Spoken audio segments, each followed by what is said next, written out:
Hola, què tal? Molt bona vesprada i benvinguts un dia més al nostre mosaic de les comarques, un mosaic que estem fent, com tots poden veure, des de casa.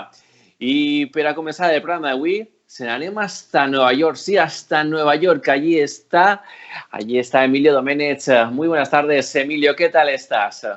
Hola, ¿qué tal? Buenos días desde Nueva York. Alcoyano es residente en Estados Unidos desde hace aproximadamente 5 años, ¿no? 3 de ellos en Nueva York. Exacto, sí. Antes estaba en Boston y luego me pasé aquí a la gran ciudad, que hoy es más pequeña que nunca porque está cada uno en su casa. Es verdad, las calles de Nueva York ahora mismo tienen que ser un poco de película de miedo, ¿no? Porque ir por la Quinta Avenida y no ver a nadie tiene que ser algo que asuste. Sí, además recuerda a todas esas películas postapocalípticas que hemos visto a lo largo de los años, un poco como Soy Leyenda, ¿no? Will Smith con el perro, el pastor alemán caminando por las calles de Nueva York.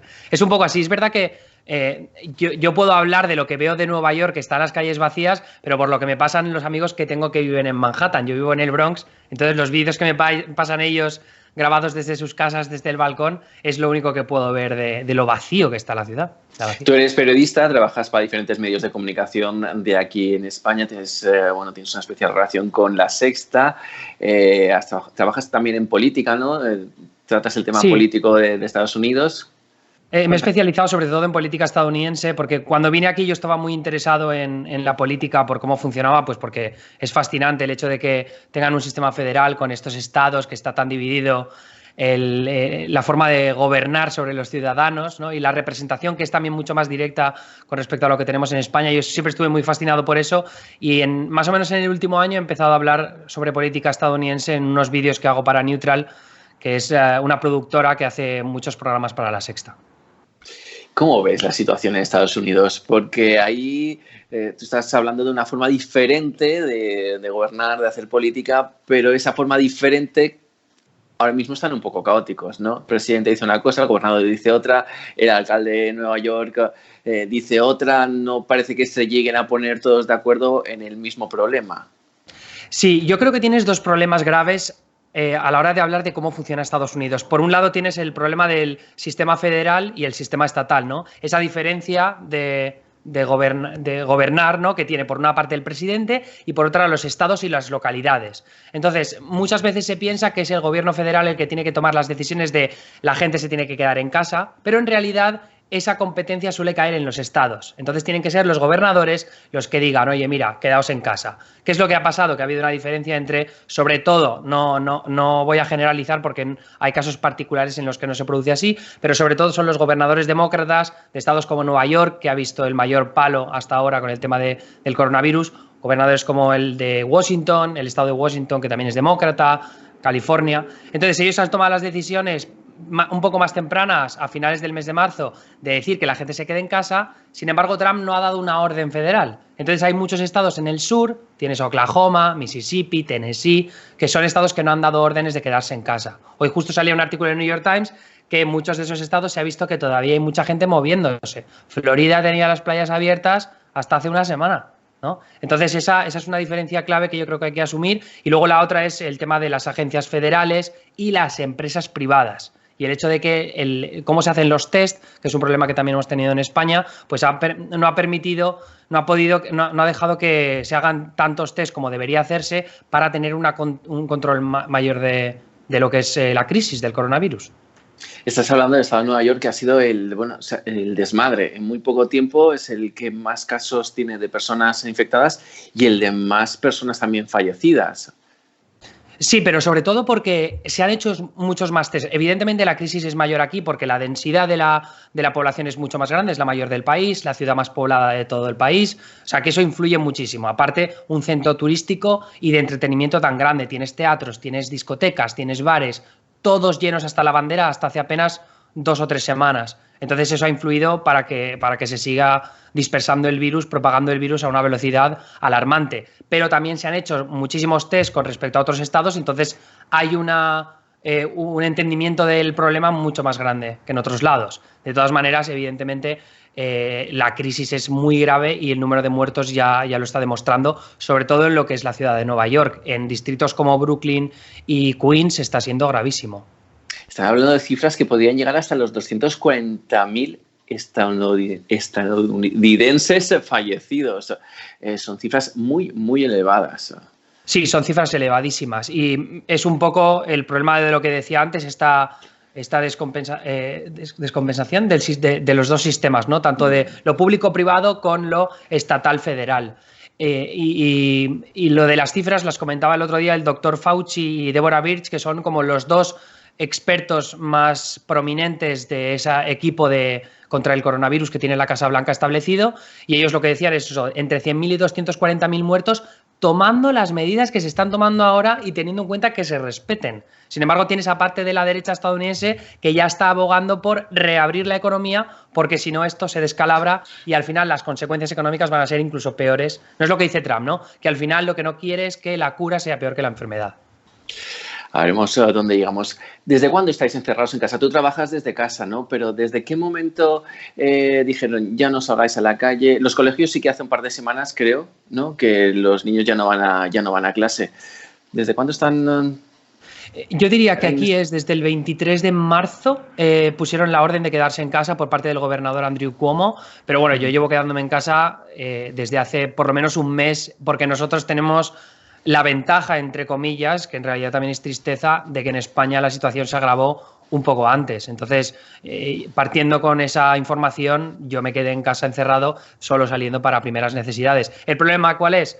Que sales a por primeras necesidades y cuando la gente no se lo toma en serio, pues claro, el que tienes que tener más cuidado eres tú, pero los demás no comparten esa distancia de seguridad, tosen, se acercan, tocan muchas más cosas, ves a la gente tocando la fruta en el supermercado que dices, por favor, ¿qué estás haciendo?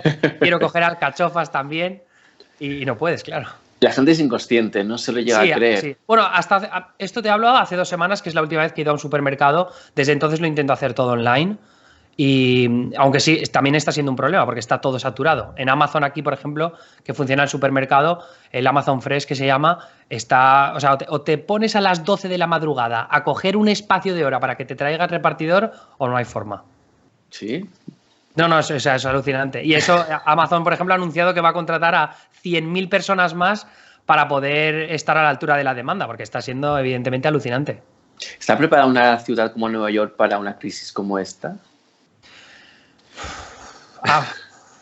A muchas alturas no lo está y va a ser muy doloroso para muchísima gente porque es una ciudad que opera a nivel de servicios una barbaridad, por lo que decía antes, ¿no? No solo hablamos de servicios como el entretenimiento, ya sea la gente que trabaja en los teatros, actores y demás que se están quedando sin empleo, pero luego también la clase trabajadora, todos aquellos que viven en distritos como el Bronx, como Queens, que son gente pues, que no tiene tantos recursos. De hecho, el otro día salió un artículo del New York Times, un análisis que decía que las estaciones de metro que siguen teniendo más gente son las que vienen de barrios de clase más pobre. Entonces son gente que tiene que seguir bajando a Manhattan porque para trabajar para restaurantes que tienen que enviar comida todavía por servicios a domicilio o por gente que trabaja con gente con discapacidades o con gente mayor que son gente que no cobra lo suficiente pero que sin embargo se están exponiendo al virus de forma mucho más alarmante. Y sin embargo siguen siendo la gente que cobra menos y que no tiene acceso a servicios sanitarios, al menos en algunos casos, ¿no? Porque la gente más pobre sí que tiene algún programa público, pero en general el acceso a servicios sanitarios es muy problemático. Claro, y eso se va a complicar en medida que aumente el número de parados. Ya son 10 millones de parados, si no me equivoco. Sí, ha habido en las 2 últimas semanas 10 millones de personas aproximadamente que han pedido ayudas al desempleo. Eso lo que significa es que en un país en el que aproximadamente el 50% de la gente consigue su seguro médico privado a través de su empleador, si pierdes tu trabajo, pierdes tu seguro médico, a no ser que lo pagues. Pero claro, pagarlo significa pagar, pues ¿qué? 800, 1.000, 2.000 dólares al mes, que es una barbaridad de dinero. Y sobre todo en un momento crítico, cuando te has quedado sin trabajo, que tienes que mantenerte, pagar el alquiler, pagar la comida, es muy difícil. Entonces, el problema que se vislumbra en los próximos meses es, si a mí me tratan por coronavirus, tengo que ser hospitalizado, ¿cuánto me va a salir la factura? Igual tengo que pagar dentro de unos meses, tengo una deuda de 20.000 o 30.000 dólares porque me han hospitalizado por coronavirus. Cuando es una crisis que tendría que haber controlado el gobierno, yo no tengo ningún control sobre ello. Es grave la situación y es complicada.